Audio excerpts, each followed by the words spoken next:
Labda sana na furaha sana. Shida nini kwanza? Yaani ni furaha huzuni. Ndio. Sio furaha. Ndio. Ni furaha huzuni. Unazungumziaje game ya leo kwanza? Timu yangu ina hali mbaya. Ndio. Timu yako kwa kweli ni sana kupoteza hela kwa mgonjwa aliyefariki. Kwa game ya leo umeionaje kwanza? Sijajua.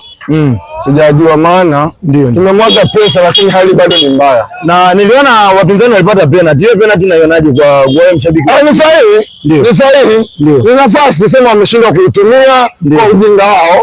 Kama ujinga waliotumia Simba kurudishiwa goli mbili. Kwa hiyo mimi siwezi kuona maajabu. Naona goli kwanza ilivyofungwa mlikuwa na vibe sana washabiki wa Simba. Ile vibe iliwezekana labda nilikuwa kwenye nafasi nzuri ya kufuzu watu wa robo finali. Tulikuwa tuna matumaini.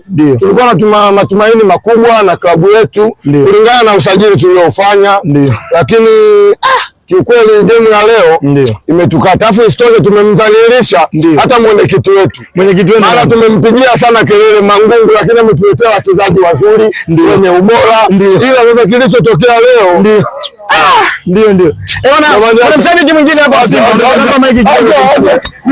Kuna mshabiki wa Simba. Niko mshabiki wa Simba.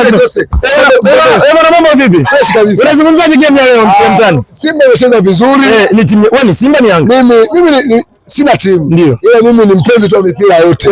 Unaizungumziaje game ya leo? Yaani game ya leo nazungumzia kwamba ni Simba natakiwa wajitafute. Natakiwa wajitafute. Lakini ukiangalia usajili wamefanya ni mzuri. Hata ukiangalia kipindi cha kwanza wamecheza mpira mzuri. Yaani wamejitahidi kwa kiasi kikubwa. Kwa hiyo kuna makosa madogo. Natakiwa karekebishe pale. Yakae sawa. Na unaizungumziaje penalty ya mpinzani? Penalty mpinzani kuna mshabiki mmoja wa Simba. Mbe maji wa Simba hapa. Yeye sasa huyu. Anakimbia maji. Huyo unazungumziaje penalty leo? Wale jamani wanataka kama vile kuwapumzisha kwamba tusizalishe. Tuzalishe lakini naona wajitafute. Naona nafasi. Naona ni Yanga nini? Mimi sio Yanga. Mbona nafasi? Mimi sio Yanga baba. Mimi hapo unaweza kumpa maiki tukaongea naye kidogo.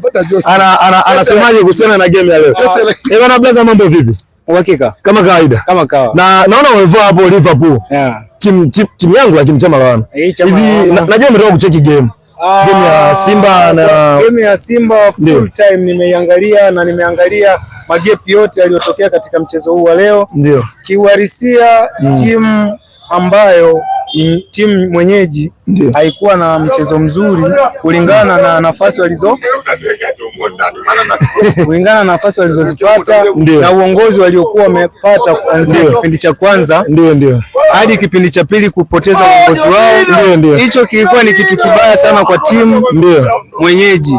Wakiangalia kwenye kundi walikuwa hawana alama hata moja kwa zile goli mbili walizokuwa wanaongoza kipindi cha kwanza.